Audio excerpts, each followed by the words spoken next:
If you eat your food, how does it feel? How do you feel afterwards? Yeah, I always feel so tired when I eat. Well, maybe you need to change something in your eating habits because maybe you overeat or you don't eat what serves you. It's like, yeah, I'm always bloated, but I feel good. It's, no, you don't feel good because you're bloated all the time.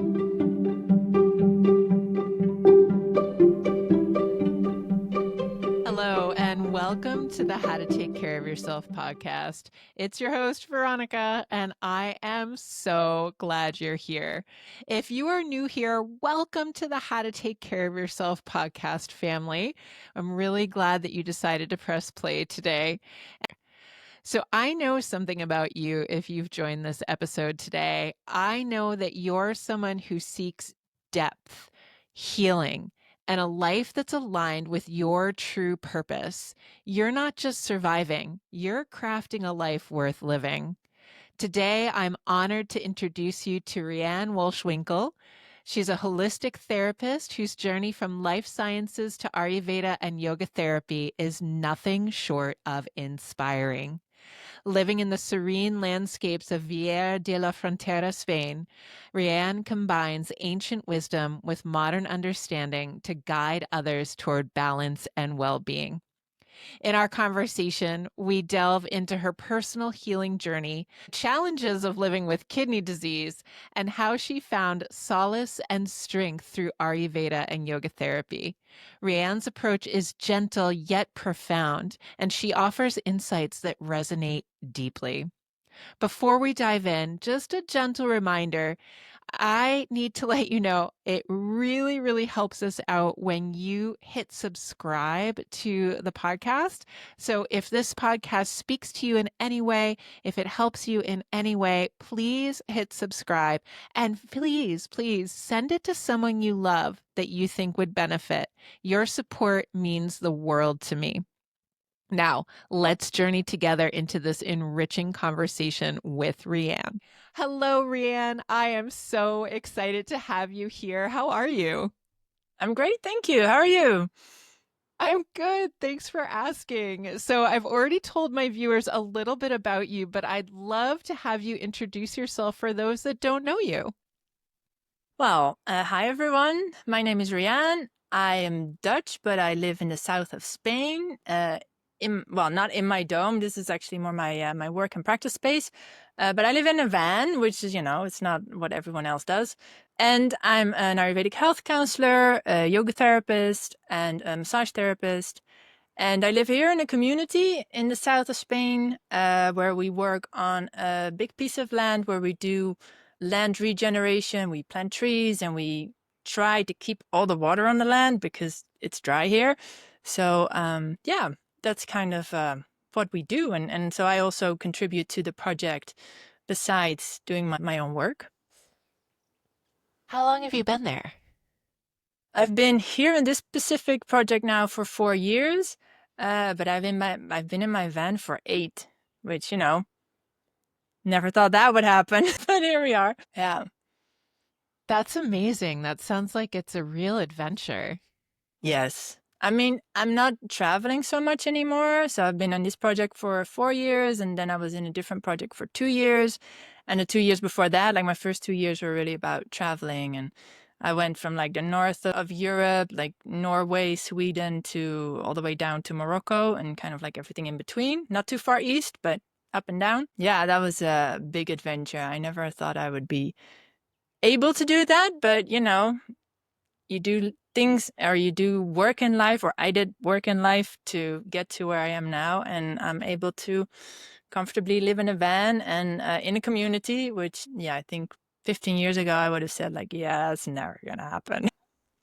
So, speaking of 15 years ago, tell us a little bit about your origin story. How did you get to where you are now, an Ayurvedic health counselor living in a van in the south of Spain? Yeah, wow. Okay, so well, let's stick with about 15 years ago. I mean, I grew up in the Netherlands and I studied molecular biology, so I did more than 10 years of working in a laboratory. So there's like the part of science that fascinates me and the human body and all that it can do that is now totally back. So I was like, I'm going out of science, but now I'm super back in and I'm really happy with that.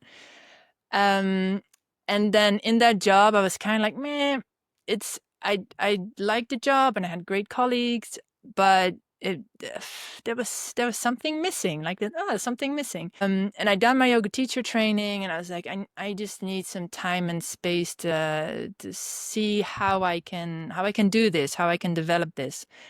And so I went with a friend of mine for a week in a van, and I was like, I think I can do this. And the reason I said I thought I couldn't do that is that in my 20s, for about 8 years or so, I was suffering from panic attacks, and I was like, I wasn't even comfortable sitting in a train or in an airport, in an airplane. Or it's like, if I had the feeling that someone was gonna talk to me and wanted something from me, I'd freak out, and my thing was I would vomit really quickly. So that was like being like on edge all the time. And then yeah, this whole idea of being by myself in a van and traveling and living in a community was like, yeah, that does not sound feasible at all. Going through this whole process of, before I started living in the vans, like I started therapy because this was just a state that wasn't manageable anymore. And it was very body oriented therapy, because I can talk, and I'm smart enough to be like, I know my story and all the sad stuff, and I've told it to myself many times, but I don't feel it. And in order to get through anxiety and panic stuff, in my personal experience, you have to feel. And I think as a yoga therapist, we have to feel to heal. It's like basic. And Ayurveda, we have to feel, because if we don't feel, then what are we going to do? So yeah, that turned into the whole journey. I was doing yoga for many years already, but that was like the basic yoga, like you do the movements, and I was not flexible at all, so it was also frustrating. But there was something in there I was like, yeah, interesting. And in that yoga journey, there was a woman who did Ayurvedic yoga, and that was like, I was, I think, 22 or something. And I remember she taught a class, and it was like summer, and it was hot. It was in the Netherlands, but we also sometimes have really hot summers. And we did a lunar practice, and she was like, yeah, and it's all focused on cooling down. And I was like, yeah, whatever. And then we did it, and I was like, I actually feel cool. It's not, and we're doing like not sun salutations, like full blown sun salutations, but we were doing things that would normally heat me up. So I was like, this is interesting. But then reading a bit about Ayurveda was like doshas, and I was like, I don't get it. I don't know. So by Ayurveda, even though there was like, there's something there, but I don't get it. And so fast forward, therapy stuff and getting into my van. And at some point it was like, I want to work more therapeutically. I can see yoga is amazing, but normal yoga is lacking a lot. And I can actually see a lot of damage happening in normal yoga. So let's do yoga therapy. And then through yoga therapy, I met our amazing friend Mona. And Mona talked about Ayurveda. I was like, of course. Now I get it. And now I want to know much more. Because the coin fell, or however you want to call it, and it just clicked. And yeah, I started the training, and I'm still working on it as an Ayurvedic practitioner part, but I've taken a little break because I have to take a break sometimes as well, because it's a lot of information, and integration is also very valuable. But 6 years ago now, almost 5.5, I also got a diagnosis of a kidney disease. And that kidney disease is, something chronic, is called autoimmune. And I had, like, my doctor back then was like, yeah, you just, enjoy Christmas. And after Christmas, you're going to go to the hospital, and we're going to do prednisone, and you'll be admitted for a week. And I was like, but I feel fine. I don't want to do that. And so I was like, okay, there has to be something else. And my partner back then was also like, you got to get to the root cause. And I was like, yeah, but what's the root cause? And I'm not sure if I can fix that. I've done a lot of stuff already. So how much more can you do? But through that, I did get to a doctor who's much more integral. She's also a nephrologist, so a kidney doctor. But she's also a dietitian, and she works more with Chinese medicine. But she's like, I think you have some space still to work with food. and lifestyle. So let's try that and see how that goes, if we can kind of get to the objective that we would otherwise want to achieve with the prednisone. And so I went on a really strict diet, which was 4 months of really, really intense, hard work, which was very hard. But I was like, the alternative was going into the hospital and seeing dialysis happening in a close by future, which for me was like, I don't want to do that. But if I have to, I have to. But so that's when I kind of started to see how incredibly potent food and lifestyle is, because in those 4 months with a very strict diet, I was getting depleted.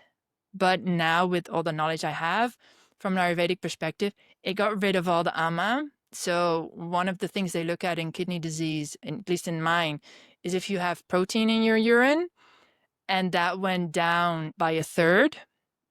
So in 4 months.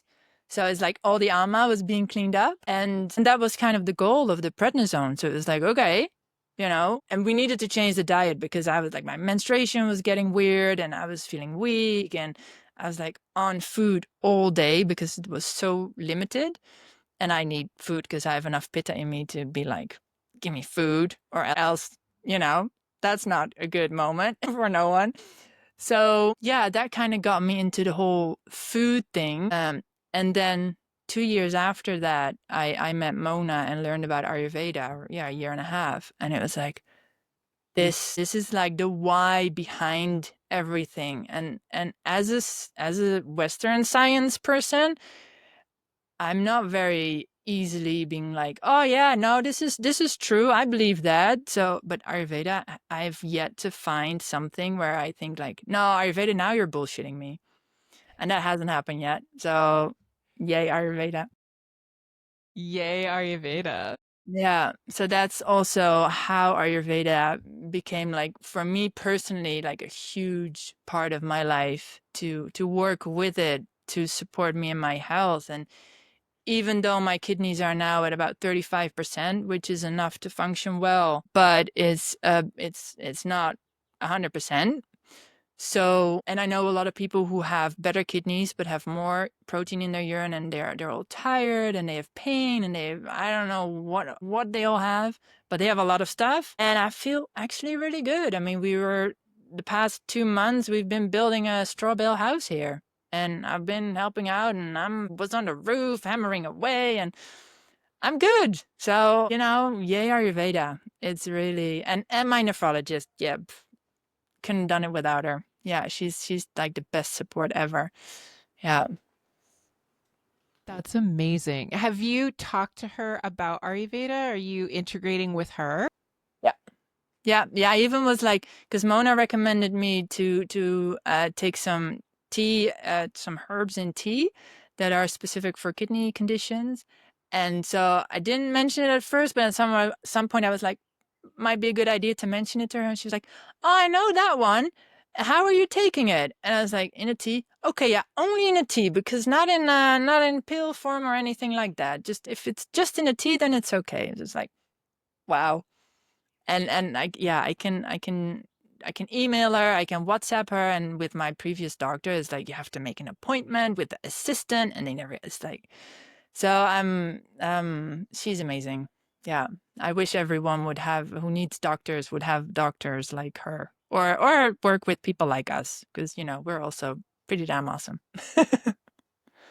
Yeah, and we try to make ourselves really available because we know what it's like to not have anyone to contact when you feel a little lost, a little unsure of what you should be doing. Yeah. It's so important. Like last October, I was admitted in the hospital because I had an acute kidney infection, and I could send her a message, and she's like, "What can I do for you?" And I was in the emergency room, and she put up like a little note for the doctor there to say, like, blah blah blah, this is what's happening. And it was so good to have her support there, and yeah, and to have someone listen that you trust and that's close by. Yeah, and that understands. So, yeah, Yeah, that continuity of care is so important. yeah, yeah, yeah. Gets overlooked. Yeah. Yeah. Well, and just time, that there's time to talk. Like with her, I have a call and it can be 15 minutes, but it can also be an hour, and that's fine. Like with my other doctors, like, she's crying now. How am I gonna get her out of here? It's like, and he didn't say it like that, but that's how I felt. It was like, move on, next patient, and I get that. I understand that's the way that system works, but it's really a whole different story when the system doesn't work like that. Yeah. So true. And people get left behind then. People get left behind in the care matrix, and they don't get the kind of treatment and care that you're getting. And it's so sad that that's what happens. But now you have these wonderful tools of Ayurveda and yoga therapy, and you're using them in synergy with your nephrologist, and you're hammering roofs and, hanging out like monkeys on top of buildings. That's Yeah. amazing. Yeah. Yeah. Yeah. So I heard you talk about taking some herbs, but what else do you do to take care of yourself now with all of these knowledges that you have, all these different modalities? Eat cooked food. That's like number one. Like, especially living in community, like we cook here for each other. And with the building that we've had the past 2 months, there were 25, 26 people for 2 months here, which is like a lot of people. And I'm okay with people, but I also really need my own space. So for me, the practice in the past 2 months has been, I cook my own food, because a lot of time people make it too spicy. I don't do spicy anymore, because I'll be burping up my food the whole afternoon, which that's no fun for me. Or I just like, yeah, it just burns in my belly. It's like, no. And most of the time they eat vegan. I don't do vegan very well. No offense. A little bit of offense maybe, actually. But and I really noticed, because now we've gone from winter to spring, I needed meat. Like before, we eat mostly vegetarian here, and we had like usually one meat day a week. And I was like, I need more. I need like 3 or 4 meat days a week, or fish days. And so I was like, I love you all, and I'm gonna prepare my own food, because I just want to be in control of what I eat, because I don't want to come to the buffet and be like, this is not gonna digest. And they make salads. So many salads, and like raw cabbage salads and raw kale salads. So, in spring. So, I mean, in spring, well, the salads you cannot get away with. Your cabbage you can, but so I was like, I'm not. I just want to get my rice and my cooked veggies and my meat and my fishy and my spices. Also my spices, like, 'cause sometimes people don't know spices and you can't blame them, but I need my spices, and not spicy, because that's something completely different. And they use garlic and onion like it's a vegetable, which it's not. And so and they everyone was amazed by the food, and everyone was happy by the food. So yay for them, and I was really happy with my food. So that was a big thing for me. And things I really practice is just to try to have enough routine in my morning thingy is important to me, like get my tongue scraping done, brush my teeth, have my warm glass of water. And then depending on the season, like we had a pretty cold winter this winter, and there was like about a week time where I was like, warm oil in my mouth in the morning. It was amazing. It was so good. But now I don't do that anymore. But for that short period of time, I was like, this is so comforting. So yeah, that was my happy thing. Yeah, I try to do my morning movement, like about half an hour of movement and about 20 minutes of meditation every morning, but very calm movement. Because usually if I try to do like a yoga flow at some point, like after 3 days, I'm like, I'm annoyed. It's too much. It's too almost intense. And it's not that intense, really. But it's just like, no, it's not for me anymore. I need to, I don't, that's the thing that I've noticed, that my bandwidth of things that I can deal with well is very small. Also with the IgA, with the IgA nephropathy, the kidney disease I have, And with the awareness I've grown over the years, it's like, no, too much raw onion or even cooked onion or garlic. I can't do that anymore. If the movement's too vigorous, I really need to make sure I rest enough. So I don't suffer from, at least I don't think I suffer from the tiredness and the exhaustion that the other patients that I'm in contact with suffer from. But I do notice that, there's only so much we can do. There's only so much OJAs I have and so much I can stretch myself. And especially having a background in anxiety, there's boundaries. So yeah, and I don't have anxiety anymore. Like that's like something way of the past. So that, yeah, it's been a lot of work, but that, yeah, it all helps. Like the saying no and the boundaries and the taking enough rest, going to bed on time. Like I try to go to bed on time, but then I also have a partner who's sometimes like, don't be so rigid. It's like, yeah, but if I go to bed at midnight, I don't sleep well and then pay the price. And he's like, yeah, well, that's okay. It's like, yeah, but I don't want to pay that price. It's not worth it. So I have permission to say this from him. He sometimes calls me Psycho-Veda. And I'm like, yeah, that's okay. Psycho-Veda. Yeah, but you're just setting your boundaries around Yeah. what works for you and what doesn't. And knowing what you know about your resources, your internal capacity, it's like, if you're robbing from tomorrow for today, where does that get you? Yeah. Yeah. And especially like every 4 months, I have to get blood and urine tests done to check on my kidneys. And I just had them done last week and I just got the results and they're fairly stable. But every 4 months, there's this moment. I don't freak out much. I'm pretty okay with where I am now. But every time I open to click to see the results, it's like, duk, duk, duk, duk, duk, duk. My heart pounds and I'm like, oh crap. And then I see what I see. And sometimes it's like, oh, this is not good. We have to, where's my nephrologist? And sometimes I like really freak out and I'm like, I'm going to be on dialysis next month, which, you don't, but it gets closer. And this time I was like, okay, no, there's some shifts happened, but I'm okay. I've gotten through another 4 months and I feel good. And that's also like the first thing she always asked was, but how do you feel? And I think in Ayurveda, that's like also question number one. How do you feel?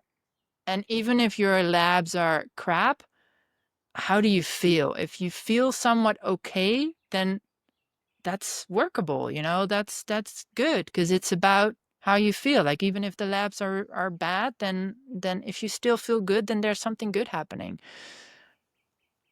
So I think that's my number one thing. It's like whenever I see my results, like how do I feel?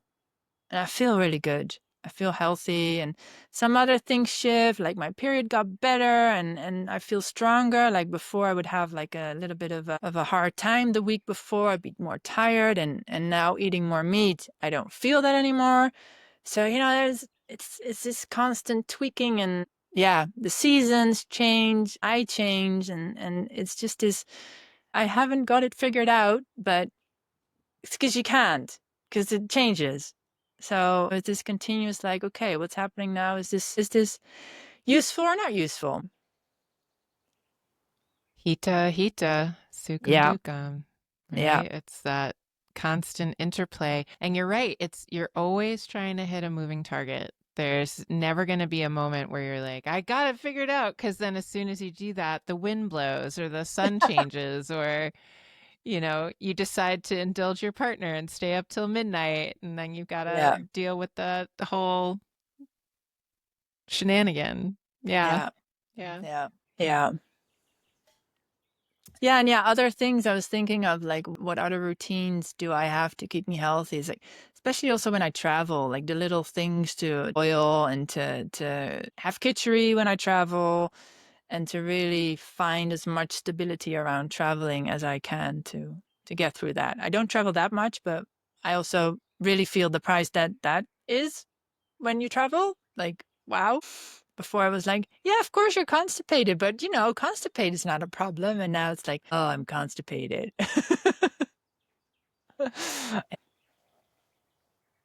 Ayurveda changes your perspective about so many things. Yeah. Is there anything that stands out other than constipation around that? Like, what else did Ayurveda change your perspective on? On everything, because everything influences everything. Yeah, it's like here in the south of Spain, we have in summer, we have incredible heat. Well, we have a lot of heat.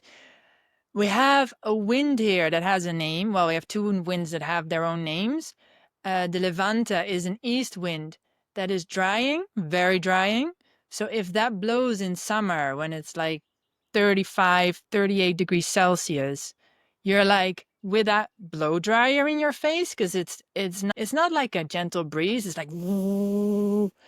And they say actually the people who live here and a little bit further south, you go mentally mental if you stay if this wind blows for 2 weeks, everyone gets weird because it's too much. It's vata, but like times a million because it's hot, but it's so dry and it's so much wind.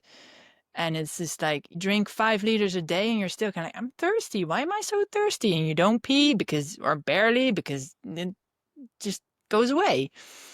So we have that. But then the past 2 months, 3, 4 months, we've had so much rain. So everything's humid.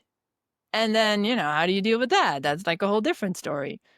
So we can have so many extremes here.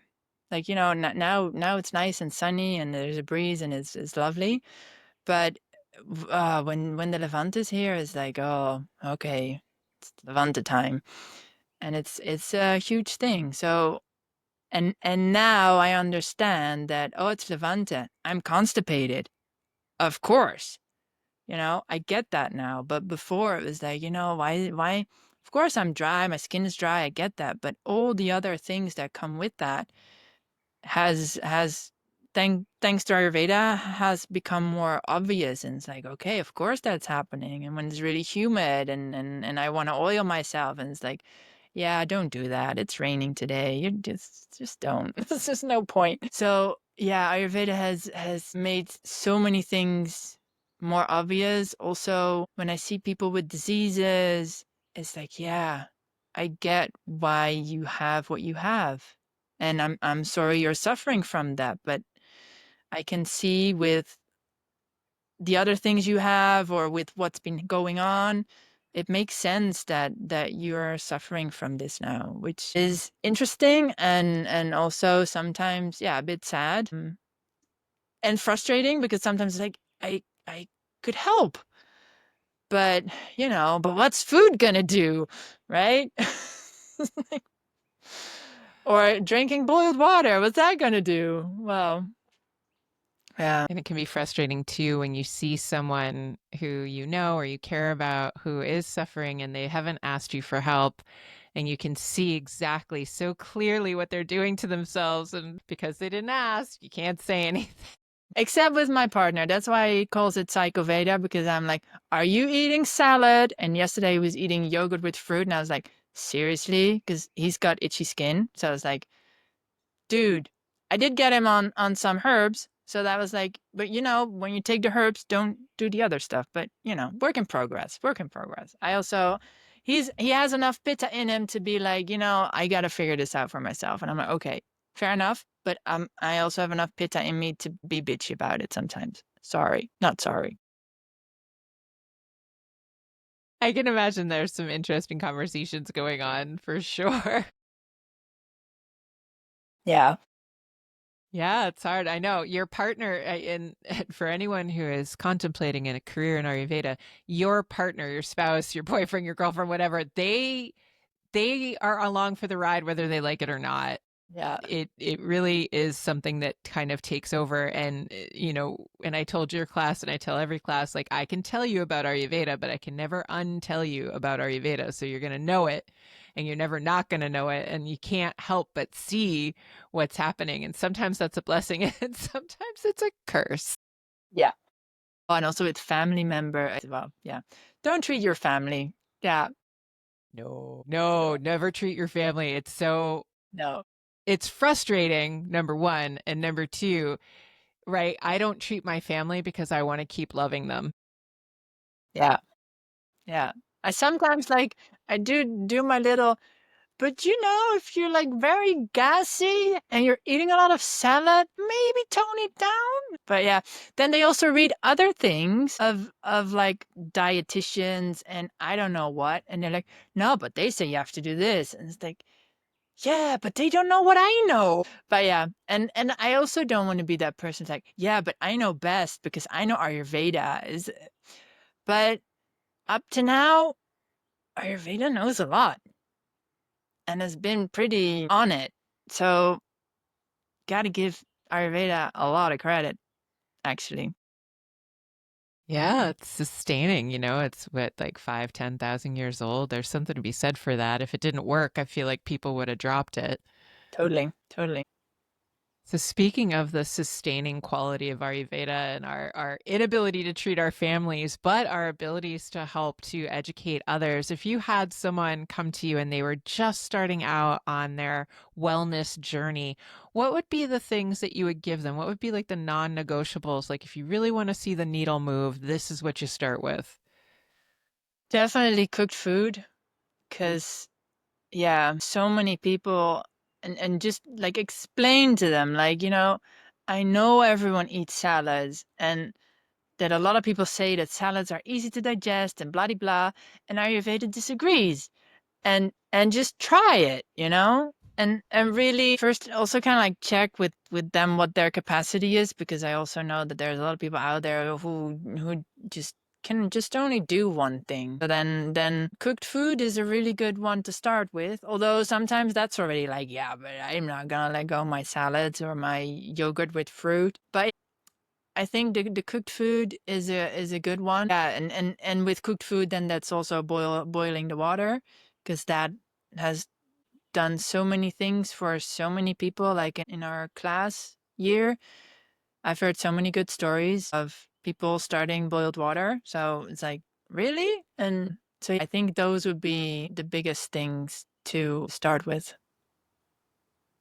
Amazing. It's so interesting because we really do, like you said, we have to meet people where they are and find out what they can do. And, I always think like, I'm like, oh, give them a tongue scraper and this and that and the other thing. But sometimes that is even too, like, you're introducing a weird thing into my life. I'm not ready for that. But telling people to saute their greens rather than eating them raw, like you can still have your salad, just cook it. Yeah, but that doesn't go down very well usually. They cook my salad. I'm not gonna cook lettuce. Like, okay. But cooked lettuce, but you cook spinach. What's the Yeah. difference? And hopefully you cook kale or you skip it. God, kale. I can't digest even cooked kale. Can you? I don't even try anymore. Maybe I could in the past, like, because in the Netherlands, we have these, which actually, now that I know Ayurveda, is like, why do we have that? But wintertime, we have these mashed potatoes with veggies things. And we have one that's called hutspot, which is with carrots, onion, and mashed potatoes. And then we have another one, which is boerenkool, which is the kale, mashed, cooked, like very good, very well cooked, with normal potatoes, which is like drying and drying and drying all over the place. But we do put in a lot of gravy and like proper butter and like a big sausage or bacon. So maybe in winter, kind of, you could, sort of. But yeah, and that was great. That was like one of the mashed potato foods can be like really typical Dutch winter. It's cold outside, so you eat your mashed potato. Ah. Which is funny because mashed potatoes are so drying, which people don't know. People don't understand that the potato is actually drying. Mhm. Sweet potatoes are not drying, but regular potatoes are super drying. And that is such a staple in the winter. And I think here in New England as well, they Mm, just go for the mashed potatoes all the time, or roast potatoes, potatoes in yeah, any form, right? yeah, They're a big yeah. deal. I mean, this normal dish in the Netherlands in the past is cooked potatoes with vegetables, cooked vegetables, and meat. That's what I grew up with every day. Potatoes, veggies, and meat. And bread. Lots of bread. Bread for breakfast, bread for lunch, and then for dinner, potatoes with meat and veggies. Yeah. So a lot of starch. Yeah. But I did grow up to be like 186, which is like six foot and a bit. So, somehow I got tall. But don't they grow them tall in the Netherlands That's though? true. That's They're true. all everyone I've ever met from there is like, I'm like, hi, how are Yeah. you? Yeah. Yeah. I I always say that it's because we're below sea level, so we need to be a little bit taller to be able to not drown. In case it floods, you guys are good.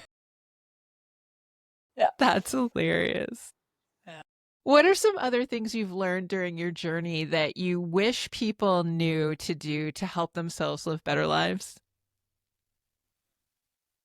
Just everything matters. The seasons matter. The stage of life matters. Like this whole idea of like, but I always do this.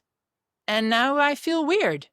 Yeah, because you're not who you were 20 years ago. And especially with all the drying things, it's like I'm going into menopause now and oh my skin is so dry and this is happening. And I and it's like, oh, but that must be because of menopause. And it's like, yeah, but not really, because I mean it doesn't have to do with the necessarily the hormones so much. It's everything. So it's very easy to be like, oh yeah, I'm just blaming it on the thing because that's what's the only thing that's changing. Like I'm the same. It's like so yeah, that everything influences everything. And that like especially here, but also in the Netherlands, the seasons, every if you have a dry summer, that will be something completely different from a wet summer. And the people you have around you, they can nourish you and they can totally make you feel miserable. And the things you do is like people who stay in the jobs that they don't like. And I understand that it's when you're in it, it's like, I can do this, I can keep going, blah, blah, blah. And then once they come out, it's like, wow, that was messy. I had no idea. And it's difficult. And I get that. But people, yeah, the thing that I'm a big fan of is like, just learn how to feel. We don't do that enough. We don't get that thought in school. It's like you just need to go and need to study. It's like, but what's your body telling you? And it knows. Yeah. And I see that too much around me, like people who are not well and they have no idea how to feel. And they can talk about it and it's like, I'm in therapy and I'm talking about it, blah, blah, blah. And it's like, yeah, but just even talking to you, I don't even feel it. So I get that you don't feel it. And it's like, oh, can we just feel what's actually happening? And also with Ayurveda, if you eat your food, how does it feel? How do you feel afterwards? Yeah, I always feel so tired when I eat. Well, maybe you need to change something in your eating habits because maybe you overeat or you don't eat what serves you. It's like, yeah, I'm always bloated, but I feel good. No, you don't feel good because you're bloated all the time. So it's like this idea of like, no, I'm fine. It's like, but you're not. You're listing a whole list of things. You're not fine.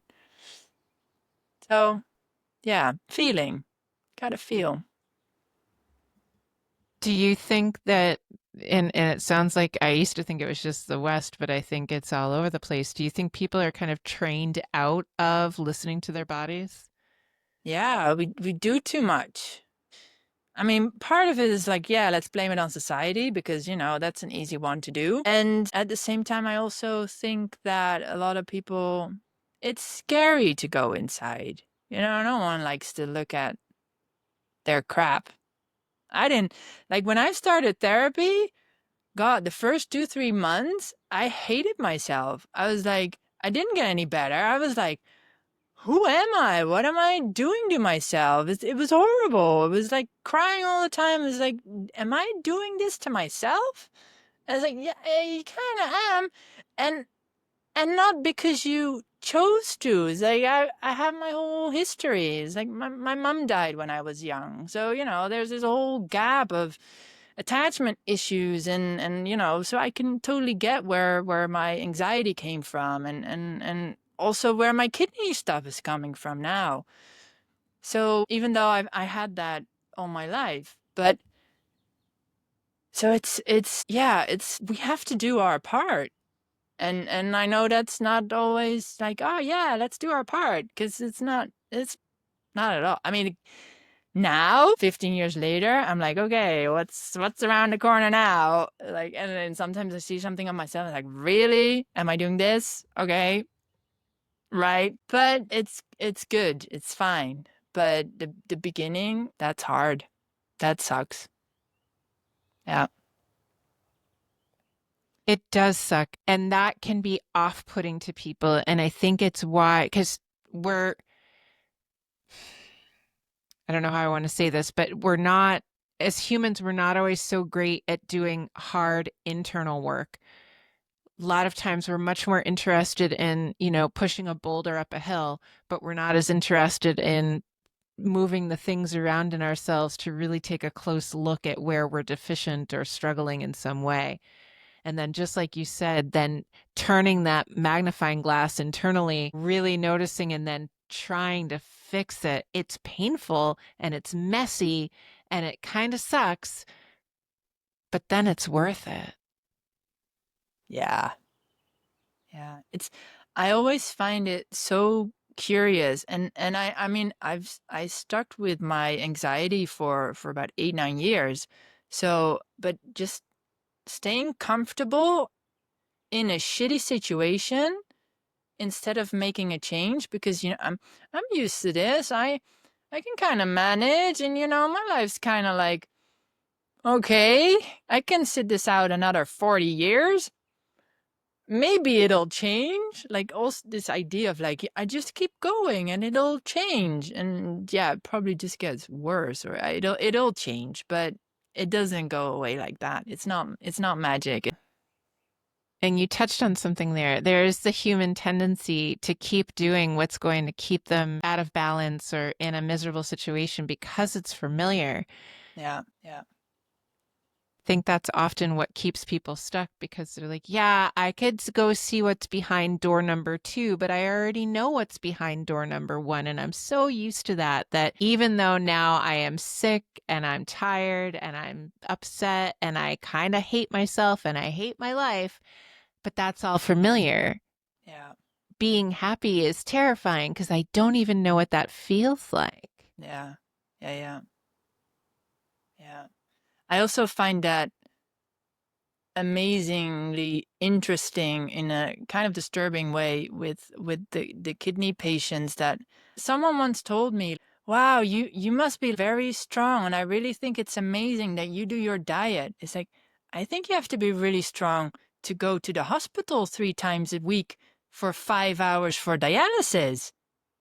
That sucks. At least I make food and it's different. And of course, it's an effort, and food has this whole social aspect. So, yes, it's not easy, but dragging yourself to the hospital feeling miserable a few times a week, I don't know, but that's very motivating for me. But yeah, I mean, everyone has their battles, and yeah, the medical system is the way it is, and doesn't always give the option of, like, normally diet is being offered at the time where your kidneys are failing. Before that, it's like, yeah, no, you just don't eat so much salt and live healthy. But what does that mean? It's like, and especially now from my science background, it's like so many things have become clear. Like, as we do research in normal science, it's like, yeah, we have a group of 20 males of between 40 and 50, and they're the same. It's like, no, they're not even a little bit. And I get that, you have to find a way to do research. But with my Ayurveda hat on, it's like, it's N is one. Everything is one. And so, which I don't want to say that all the research that's being done isn't valuable, but everyone who's like, no, but Ayurveda, there's no science, and there is actually a lot of science behind Ayurveda. Like, there is research being done, but yeah, but it's alternative and it's food and lifestyle. And it's like, yeah, but it's like, oh, yeah, Well, and they forget that modern medicine is technically the alternative because we had all of these other medicines for way way longer. Yeah. But yeah, So fascinating. it's difficult to make change. I totally recognize that it is not easy to make a change, even though it doesn't have to be that difficult either. So I don't want to be like, oh, it's so hard. Please don't do it. It's like, yeah, do it, because it doesn't have to be that hard. Just, yeah, take it easy on yourself. That's a big one. Yeah. Would that be your advice to someone who's embarking on a change such as you've gone through? Yeah, one step at a time. Like, I now recognize that the diet I went on with my kidneys, that was mental. I would not recommend that to anyone, even though it did the thing it did. And I'm grateful that my nephrologist recommended that. And I mean, I'm the pitta person who's like, I'm going to do that all now, today. Like, even at my Christmas dinner, I was like, I'm not going to eat potatoes because I can't eat nightshades anymore for now. And I'm not going to eat this. I will eat a little bit of that because, but after that, I was rigid. It's like, if I need to do so, I'll do it, and I'll do it A plus, because, and especially when it comes to my health, because, I don't have anxiety attacks anymore, but there is this whole, like, if there is an outcome that I really don't want, then I'm dedicated. I'm very dedicated. So yeah. And motivated. You're very motivated because I hear you're very clear on this. You do not want to drag yourself to the hospital 3 times a week for 5 hours a day. That's 15 hours out of your life you don't get back, right? I have peace with that as well. Like, if it comes to that, I'll find something to do and then time, and it's how it is. Life is also how it is. We gotta accept some things that we cannot change. But as long as I can postpone it, I'll do my utter best to postpone it. Yeah. So not fighting with reality, but also trying to figure out the best ways to live in the reality you have. Yeah. Yeah. And taking responsibility for that, because it's especially with this disease also. There's so many, yeah, it has a variable outcome because it's like a pretty vata disease. So it's like, yeah, no, people have this and other people have that. And, you don't know how fast it's going to go. And we don't really know what we can do with it because it's like fairly young. It's like 30 years ago, they kind of like discovered it. And it's like, but you can do stuff. But you have to have the in Spanish they say the ganas. You have to want to do the research and dig in and try and test and yeah, maybe not always. I don't want to say trust the conventional stuff, because that's not fair, because they do the best they can, and they do a lot of really good work. I mean, dialysis exists because of the stuff, and it keeps us alive. And then we have transplants, and they do all kinds of great things. But yeah, to look outside of the book and find what helps for you, because I also know a lot of modalities out there that I would be like, I don't believe in that, and I wouldn't do them. But for some people they work. So, who am I to say like, oh no, but that's not real. I mean, I prefer to have something that's logic, like Ayurveda. But if it helps, it helps. Simple as that. Yeah. Yeah, you're back on that N is one, right? So because we don't know what's going to work for somebody, and because there's so much variability between human and human experience and their bodies, you're right. Like, it may not work for you, but it might work for somebody else. And I think you'll agree that's where Ayurveda comes in so beautifully, because Ayurveda does see everyone as that individualistic group of mahabhutas, of elements coexisting together to make that human being human. Yeah. Beautiful. Beautiful. Hey, where can people find you, Rianne? How could someone work with you? I feel like you have some programming coming up, but I might be wrong. I have something, but it's in Spanish, so I don't think that will be useful for most of the listeners. Um, I don't know if I can make commercial, but I am on Insight Timer, and I'm really loving that. So I do some weekly stuff there, and sometimes some workshops, and I really enjoy sharing all that I know there, and to kind of like expand my world of people who can get in contact with me. And then besides that, I really focus mostly on working one-on-one, and that's in the very early stages. So it's not like my agenda is super full, but I'm working on it. I also feel that working one-on-one really is, I don't want to say it's more beneficial, because working in groups is also beneficial. But if you really want to work on something specific, then one-on-one work does more. Like with workshops, it's great for the bonding and the experience, and to learn about yourself and to see that other people have different experiences with the same thing, which I think is very valuable as well. Because there's so much times the question is there of like, but what am I supposed to feel? It's like, I don't know. You feel what you feel, and that's your exploration. So in that sense, I also really do like group stuff and workshops and things.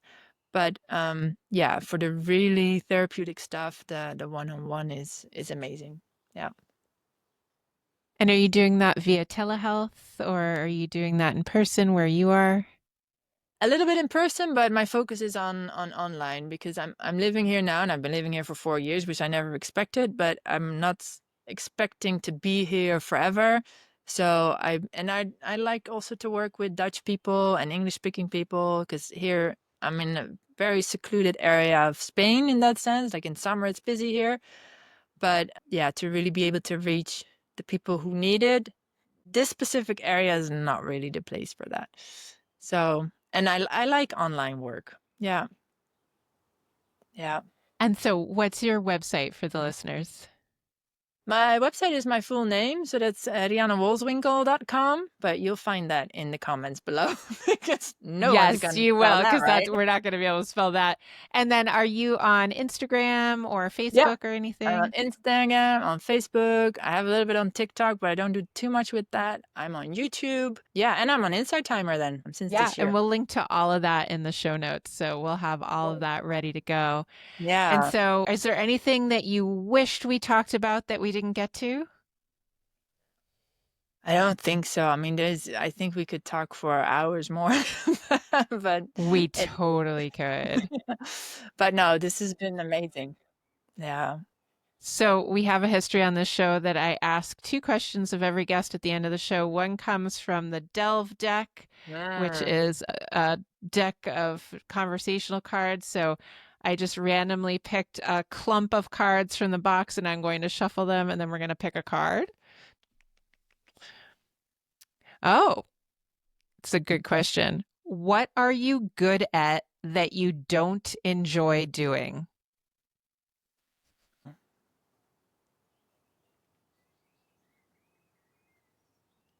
I was gonna say cleaning, but sometimes I really enjoy that because it's very satisfactory if it's done well.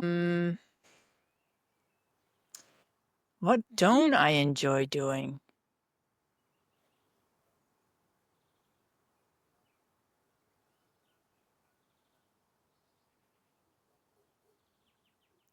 I don't know. I think maybe then bookkeeping, because that kind of sucks to do. But I guess if my income would explode, I'd love to do bookkeeping. That was a very honest answer. I love that. Oh my gosh. I know that was not an easy question. Sometimes they're really easy, like, what's your favorite animal and why? But what are you good at that you don't enjoy doing? I was trying to think of what my answer would be. I don't know. It's also, I think I'm now in a place with myself where it's like I can find contentment and joy in most things. Like sometimes if I'm in a shitty mood, then doesn't matter. I could do the best thing. But if okay, I have to do things too many times in a row. Like I like cooking for people, but if I would have to cook every day, and that's the same thing with everything, I can get bored, except for Ayurveda, yoga therapy, but that's always different people. So that's not the same. And so, speaking of cooking, the last question I always ask on this show is, what are you learning from the food that you eat? So many things.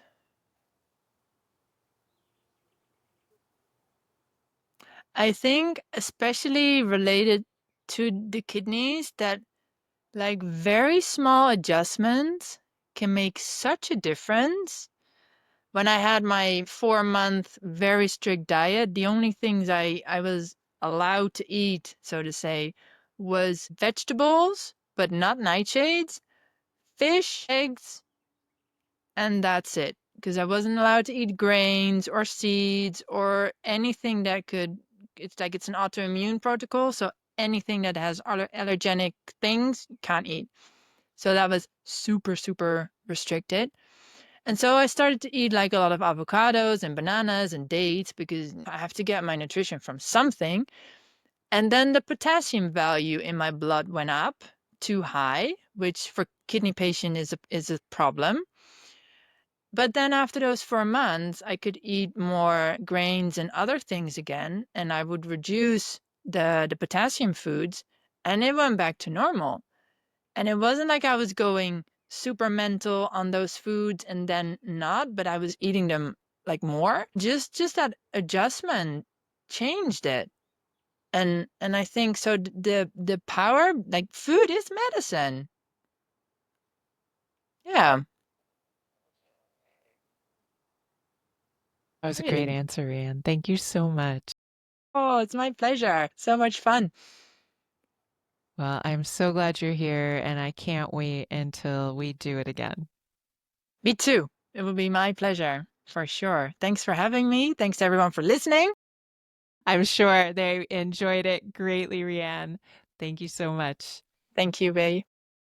Wow, that conversation went deep. We covered a lot of ground, and I want to thank you so much for joining us on this episode of the How to Take Care of Yourself podcast. I hope Rianne's story and insights have touched your heart as they did mine. If you're interested in exploring Rianne's offering, including what she has on Insight Timer and working with her one-on-one, you can visit her website at riannewolswinkel.com, which is below. Don't worry, it's in the show notes. For more resources and support on your self-care journey, don't forget to also check out my offerings at veronicawolff-casey.com. Please remember, it helps us out if you subscribe to the podcast, and that'll make sure you never miss an episode. Your journey matters, and I am so honored to be a part of it. In case no one's told you yet today, I love you, and I'm convinced of your capacity to continue crafting a life worth living. Thank you so much for being here today, folks, and I'll see you in the next episode. Bye.